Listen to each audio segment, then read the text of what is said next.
Hard है। इस समय हम लोग कंजंक्शन के चैप्टर में जुटे हैं सीखने के लिए एक एक पॉइंट। तो कुछ कंजंक्शन हम पीछे बता चुके हैं, उनको आप अवश्य देखें और हमें विश्वास है कि आपको समझ आएगा और आधी पिक्चर क्लियर हो जाएगी। यानी करेक्शन की आधी पिक्चर कंजंक्शन से क्लियर हो जाती है। आइए इधर कंजंक्शन में हम बच्चों आज पढ़ेंगे एज इफ और एज दो। एज इफ माने मानो की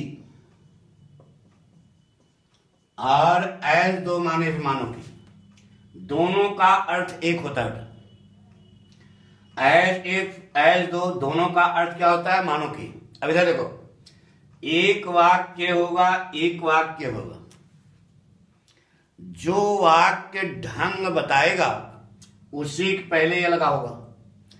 अब जब ये लग गया कंजंक्शन जिसके पहले लगा होगा, उसके ठीक बाद यहां पर जो वाक्य आएगा, पहली शर्त है कि वह पास्ट टेंस में चाहिए। किसमें बेटा? पास्ट टेंस में। और दूसरी शर्त है कि एक वचन कर्ता के साथ भी बहुवचन की क्रिया आएगी। अब क्यों आएगी उसको अभी हम बताते हैं। फोटो समझ आ गई कि नहीं? एक वाक्य जिस वाक्य के पहले ये कंजंक्शन लगा होगा, पहली शर्त है कि वह किस टेंस में होना चाहिए? पास्ट टेंस में। दूसरी शर्त एक वचन कर्ता के साथ भी बहुवचन की क्रिया आएगी। देखिए इधर जैसे लिखा हुआ है, Jaya walks on the road as if she is an elephant।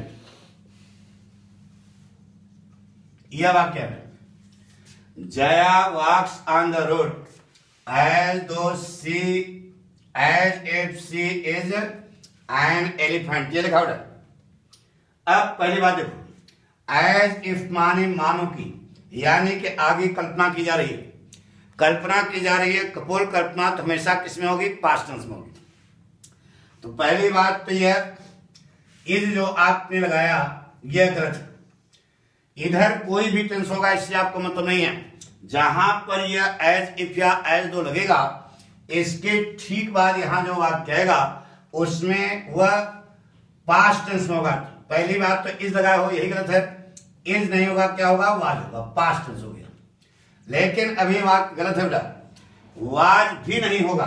पूछो क्यों? क्योंकि एक वचन कर्ता के साथ भी बहुवचन की क्रिया आएगी, तो वाज नहीं होगा, क्या हो जाएगा? वर। अब लड़का पूछेगा गुरुजी यहां वर क्यों हुआ, ये बताइए। पहली बात तो पास्ट टेंस क्यों होगा? ऐसा हमारा यह आगे का वाक्य कपोल कल्पना है, मेयर इमेजिनेशन है, मेयर सपोजिशन है। और मेयर सपोजिशन, मेयर इमेजिनेशन हमेशा पास्ट टेंस में लिखा जाता है बेटा। तो पहली बात तो इज नहीं होगा, क्या होगा? वाज होगा।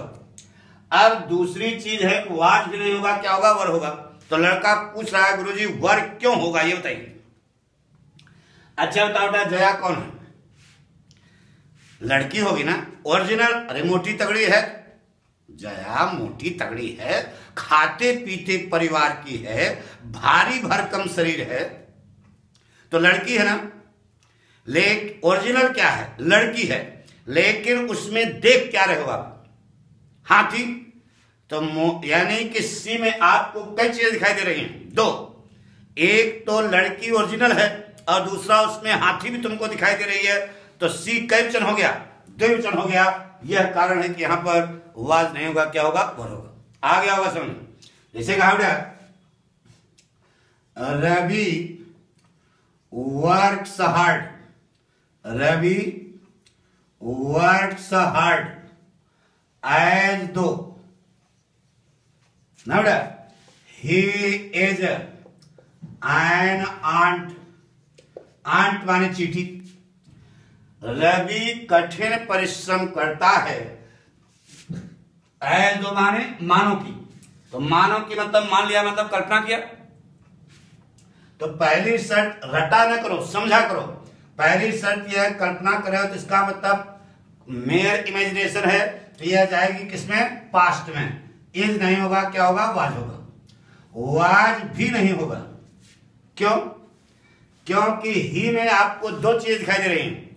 ओरिजिनल तो वो लड़का है, लेकिन उसमें चींटी भी तुमको दिखाई दे रही। तो ही में कितनी चीजें दिखाई दी? दो चीजें, इसलिए यहां पर क्या लगेगा, वन। पॉइंट समझ मारा नहीं? जैसे कहा बेटा, कंसेप्ट क्लियर हुआ नहीं? तो क्या होना, Ravi works hard as though he were an elephant, he were an ant. Jaya walks on the road as if she were an elephant.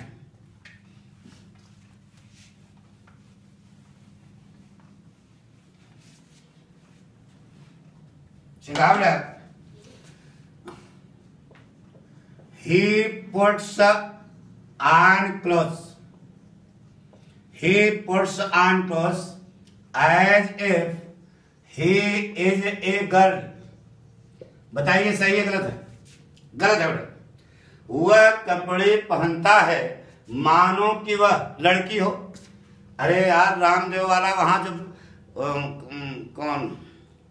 कौन है पार्क में एक बार लड़की के सलवार समेत पहन नहीं भागे थे तो जान बचाने के लिए, तो वहां पर ही जो है यह लड़का है और दिखाई दे रहा है कैसे, लड़की के रूप में। इसका मतलब लड़का लड़की बन नहीं सकता। वैसे मॉडर्न फैशन में आजकल कोई स्कीम आई है, तुम लोग ऐसा न करना, लेकिन हम बता रहे हैं कि यह कल्पना है। यहां इज नहीं होगा, क्या होगा, वाज होगा। वाज भी नहीं होगा, क्या होगा बेटा, वन होगा। क्योंकि ही में तुमको कितनी चीजें दिखाई दे रही हैं, दो चीज। जैसे कहा बेटा,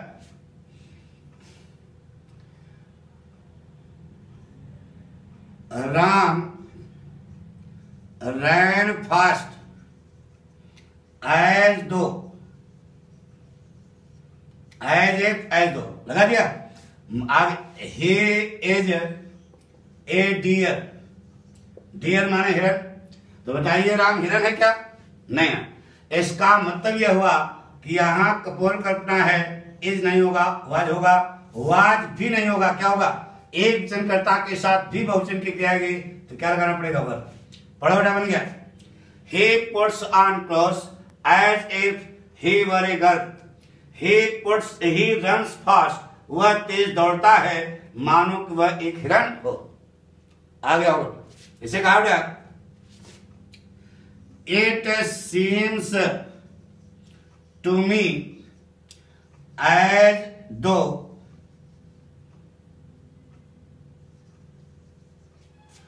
the way has been tired. The way has been tired. बताइए, मुझे ऐसा प्रतीत होता है मानो कि रास्ता थक गया हो। तो बताइए बेटा, मानो की कल्पना है, रास्ता कभी थकता है क्या? अरे इंसान थकते हैं, जानवर थकते हैं, लेकिन रास्ता खुद थकता है क्या? इसका मतलब कपोल कल्पना है, यह पास्ट टेंस होगा, जबकि आपने लगाया हैज नहीं होगा, क्या होगा, हैड होगा। हैड क्यों होगा, समझ में आ गया होगा। अब यहां पर एक वचन बहुवचन का चक्कर नहीं है, इसलिए सीधे क्या लगेगा, had. It seems to me, मुझे ऐसा प्रतीत होता है मानो कि रास्ता थक गया हो। Transferred abject figures of speech लगे बेटा, पक्का। तो ये एज इफ एज दो क्लियर हो गया, कसम से कभी जिंदगी में भूलोगे नहीं। Very good. अब आगे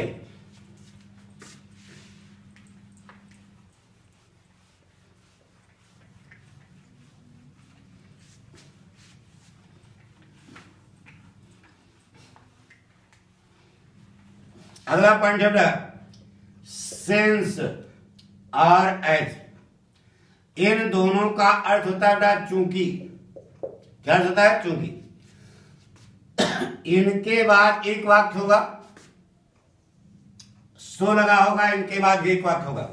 यह सिचुएशन आपके वाक्य की गलत है। सिंस माने चूंकि, एज माने चूंकि। मैं था पढ़ते हो तो चूंकि के बाद इसलिए लगता है, लेकिन अंग्रेजी में इसलिए नहीं लगेगा, यहां पर लगेगा कामा। कामा लगे अथवा न लगे, लेकिन सो का इस्तेमाल नहीं होगा, ध्यान रहे। सिंस और एज के बाद सो का प्रयोग क्या है, वर्जित है। पक्का? जैसे कहा गया since he was blind so he fail into the well. यह वाक्य है। चूंकि वह अंधा था इसलिए वह कुएं में गिर गया। कहने में तो सही लग रहा है, लेकिन वाक्य आपका गलत है। सो का प्रयोग यहां वर्जित है। क्या लगे बेटा? कामा। जैसे कहा बेटा as she was guilty, as she was guilty so the जज सेंट हर टू जेल। यह वाक्य क्या है?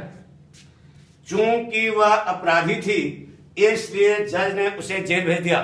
कहने में ठीक लग रहा है हिंदी में, लेकिन अंग्रेजी में गलत है। सो नहीं होगा, क्या होगा बेटा? काम लगे।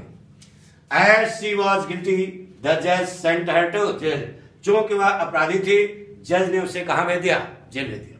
जैसे कहा बेटा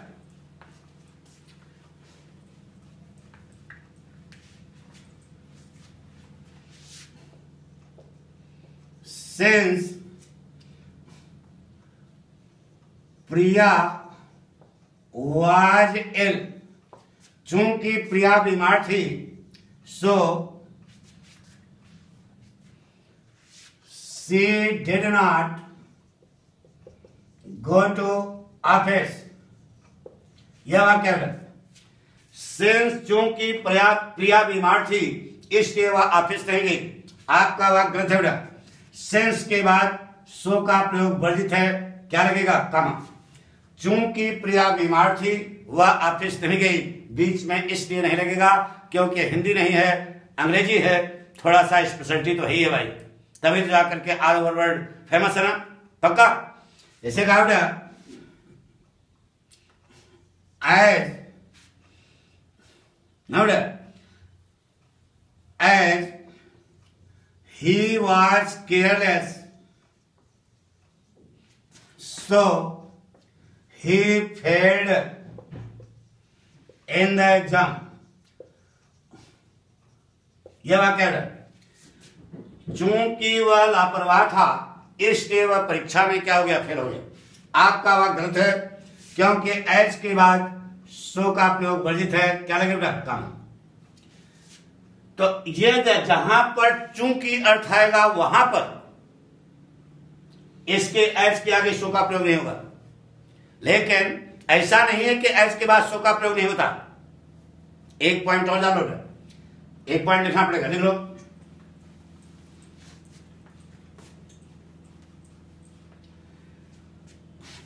एज के बाद लिखना पड़ेगा। एज के बाद सो का प्रयोग किया जाता है। यह पॉइंट मिल गया। एज के बाद सो का प्रयोग किया जाता है तब जब उस वाक्य को उस वाक्य में जोड़ देना होता है। क्या करना होता है?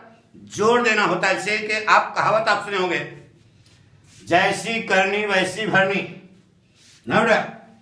तो क्या होगा? जैसे कहा बेटा एज यू सो ना बेटा, सो शायद यूरिक। तो यह तो स्पेशल हो गया। लेकिन यहां एज का अर्थ चूंकि है क्या? नहीं। जैसी करनी, जैसा बोओगे वैसा काटोगे। जब ऐसे सेंस में आएगा तो एज के आगे सो का, क्योंकि वाक्य में जोड़ दिया जा रहा है। जैसी करनी वैसी भरनी, जैसा बोओगे वैसा काटोगे, ऐसा नहीं कहते लोग। तो as you sow so shall you reap. तो यहां एज के बाद देखो, एज के बाद यह सो लगा, लेकिन वाक्य में क्या देना पड़ा? जोड़ देना पड़ा। और दूसरी चीज, यहां सो का अर्थ चूंकि नहीं है, तो ऐसा कभी जो है न समझना कि एज और सिंस के बाद सो का प्रयोग नहीं। जब वाक्य में चूंकि अर्थ आएगा, क्या सिंस और एज का अर्थ जब चूंकि होगा तब उसके बाद सो का प्रयोग नहीं होगा। अन्यथा अन्य किसी मामले में, जैसे यहां पर गया तो यहां हमने एक तर्क दिया कि चूंकि वाक्य में जोड़ दिया गया इसलिए यहां पर एच के बाद क्या लगा है? सो। पक्का? तो यह इतना हमने आज आपको बताया, बाकी अगले एपिसोड में हम आपको क्लियर करेंगे।